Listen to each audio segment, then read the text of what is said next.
हाल ही में union government ने बड़ा एक बोल्ड डिसीजन लिया है। अब पता नहीं वो कितना कारगर होगा या नहीं।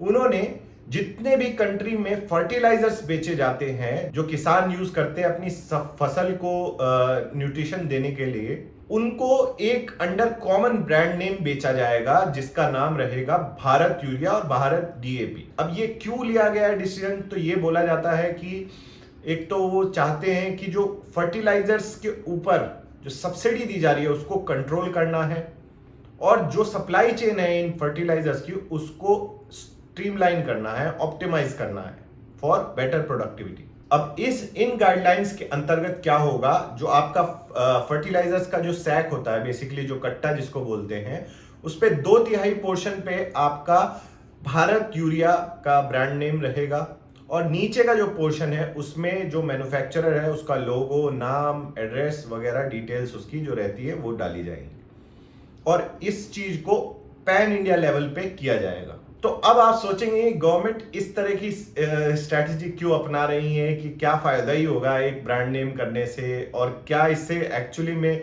जो फर्टिलाइजर्स की सब्सिडी कंट्रोल हो पाएगी, और टैक्स पेयर जो अल्टीमेट बेयरर हैं उस सब्सिडी के, उनको कुछ फायदा मिलेगा या किसानों पे ये भार जाएगा।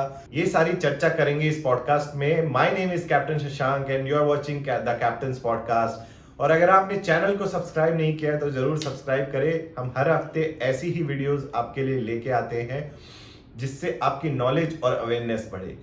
सो लेट्स फाइंड आउट कि गवर्नमेंट की नई स्ट्रैटेजी क्या है फर्टिलाइजर्स की सब्सिडी को कंट्रोल करने के लिए। अब पहला सिंपल रीजन जो गवर्नमेंट की स्ट्रैटेजी का ये है कि इससे उनको मदद मिलेगी फर्टिलाइजर्स पे जो सब्सिडी दी जाती है उसको कंट्रोल करने में। अब वो कैसे है, आइए जरा देखते हैं एक बार। तो इंडिया में जो फार्मर्स हैं वो नाइट्रोजन बेस्ड फर्टिलाइजर्स को यूज करते हैं अपनी क्रॉप की यील्ड बढ़ाने, यानी कि आप फसल में ये फर्टिलाइजर्स डालते हैं ताकि अच्छी फसल और कम समय में आपको अच्छी लागत मिल सके अपनी जो आपने बोया है। तो इस फर्टिलाइजर नाइट्रोजन बेस्ड जो हम बोल रहे हैं उसमें क्या आता है, यूरिया और डीएपी, डाई अमोनियम फोस्फेट। और दिक्कत क्या है, दिक्कत यह है कि ये हमारी कंट्री में उतना उत्पाद हम इसका नहीं करते और हमें इसको इंपोर्ट करना पड़ता है। अब जब हमें इंपोर्ट करना पड़ता है तो आप खुद देखिए, एक जो बैग है यूरिया का उसकी कॉस्ट 3,000 रुपए पड़ती है, लेकिन अल्टीमेटली ये फार्मर्स को कितने रुपए में बेचा जा सकता है आप खुद सोचिए, सिर्फ 266 रुपीज में। तो 3,000 रुपए में आप खरीद रहे हैं और 266 रुपीज में आप बेच रहे हैं। तो बीच का जो डिफरेंस है यही सब्सिडी है जो गवर्नमेंट बियर करती है।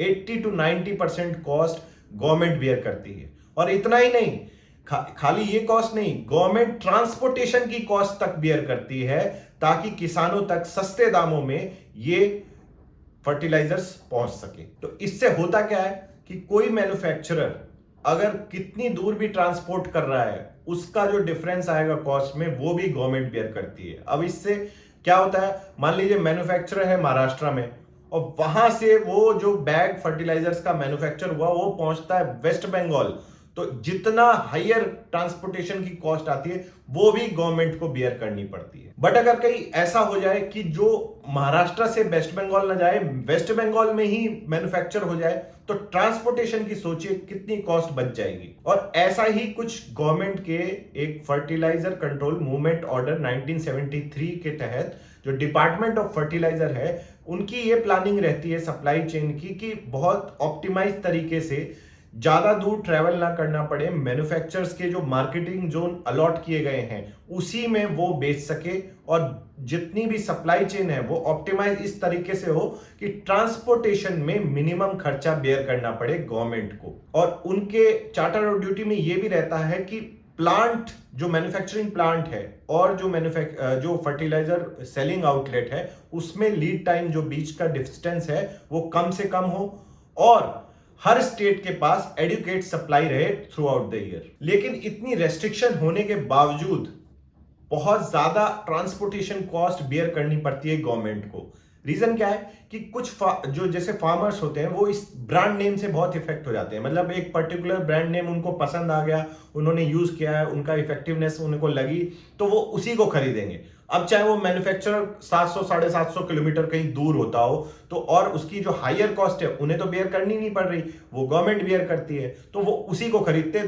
और बल्कि ब्रांड नेम फर्क होने से केमिकल कॉम्पोजिशन चेंज थोड़ी होती है, केमिकल कॉम्पोजिशन तो दोनों फर्टिलाइजर्स की सेम है, लेकिन वो उस ब्रांड को प्रेफर करेंगे जिससे वो फेमिलियर है, जिनको वो यूज करते आए हैं पुराने टाइम से, लेकिन केमिकल कॉम्पोजिशन में कोई फर्क नहीं है। तो इस पर्टिकुलर रीजन की वजह से 700 750 किलोमीटर का एक्स्ट्रा जो कॉस्ट है ट्रांसपोर्टेशन की, वो गवर्नमेंट को बियर करनी पड़ जाती है। अब अगर आप उस ब्रांड नेम को ही डाइल्यूट कर दें, मतलब जैसे सारी ब्रांड्स को आप एक ब्रांड में कन्वर्ट कर दें, जो आइडिया है इस स्ट्रेटजी के पीछे, तो उससे क्या होगा कि किसानों के पास और कोई ऑप्शंस होगा ही नहीं, क्योंकि एक ही ब्रांड है और वो केमिकल कॉम्पोजिशन भी सेम है उसकी।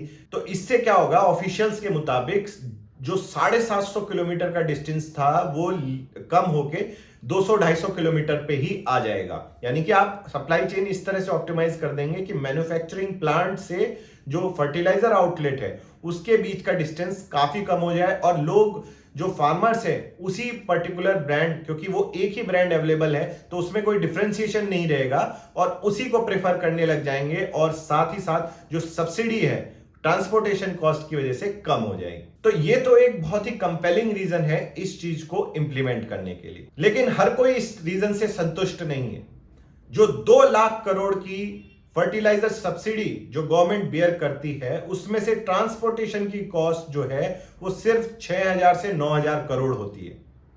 अब ऐसा तो नहीं है कि ये स्ट्रेटजी इंप्लीमेंट करने के बाद ट्रांसपोर्टेशन की कॉस्ट जीरो हो जाएगी। आंकड़ों के मुताबिक 33% से लोअर हो जाएगी, यानी कि आपकी जो कॉस्ट है वो 2 से 3000 करोड़ और कम हो जाएगी, लेकिन ट्रांसपोर्टेशन की कॉस्ट तो फिर भी रहेगी। अब कहां 2 लाख और उसमें से 2000 से 3000 करोड़ की सेविंग, कोई सब्सटेंशियल अमाउंट नहीं है। और ये एक्सरसाइज की एक कॉस्ट अपनी खुद की भी है। रीजन क्या है आप समझिए, कि जितनी कंपनियां थी उन्होंने ब्रांडिंग करने में, एड्स करने में, ब्रांड एम्बेसडर लगाने में कॉस्ट इनकर करी थी। अब वो सारी कॉस्ट तो जंक हो गई, क्योंकि उसके बाद तो आप एक ही ब्रांड के अंदर बेचेंगे, तो उनकी वो कॉस्ट तो गई, तो उनको नुकसान होगा। साथ में अब कोई इंसेंटिव नहीं रह जाएगा इनोवेशन का, क्योंकि सबको एक बेसिक चेक करा के अपना फर्टिलाइजर का एक ही ब्रांड नेम के अंदर बेचना है।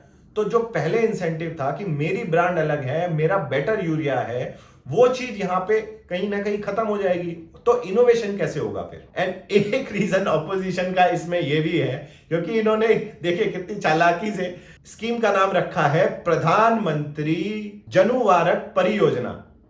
तो लोगों का कहना है कि ये तो पीएम बीजेपी स्कीम हो गई, शॉर्ट फॉर्म बीजेपी हो गया ना इसका। तो ये कह रहे हैं कि ये तो इन्होंने अपनी पार्टी को आगे बढ़ाने के लिए स्कीम निकाली, और इसका नाम भी देखिए कितनी चालाकी से भारतीय जनुवारक परियोजना रखा है। तो ये ऑपोजिशन है। अब हमें क्या पता ये इसमें रियल रीजन है या नहीं, बट अल्टीमेटली समझ आता है कि कोशिश की जा रही है गवर्नमेंट की ओर से इस चीज को, जो फर्टिलाइजर सब्सिडी इतनी हम बेयर करते हैं, अल्टीमेटली टैक्स पेयर्स जो हम इनकम टैक्स भरते हैं, जीएसटी टैक्स वगैरह भरते हैं, रोड टैक्स और फलाना ढिमकाना जितना भी हम भरते हैं, उसी से ये बेयर की जाती है। इसमें अगर सेविंग करने की कोशिश की जा रही है तो एक ट्राई बनता है, लेकिन क्या ये इतना कारगर होगा जितना बताया जा रहा है, वो समय बताएगा। आप क्या सोचते हैं इस बारे में जरूर कमेंट करके बताएं। कैसे फार्मर्स के ऊपर एडिशनल भार ना डालते हुए, क्योंकि अल्टीमेटली वो फूड प्रोडक्ट्स बनाते हैं और वो फूड प्रोडक्ट्स हम खाते हैं, उनके ऊपर ज्यादा भार आएगा तो अल्टीमेटली कॉस्ट हमें ही बेयर करनी पड़ेगी। तो टैक्स पेयर तो हर तरह से मारा जाता है, बट क्या ऐसे तरीके हो सकते हैं कि गवर्नमेंट भी इसमें इन्वॉल्व होके सप्लाई चेन जो फर्टिलाइजर्स है उनकी ऑप्टिमाइज कर सके। ये ब्रांड नेम वाली टेक्निक पे आपकी क्या सोच है, और इसके अलावा क्या आपके सजेशन हैं, जरूर कमेंट करके बताएं। And I will see you in the next episode of captain's podcast, and take care.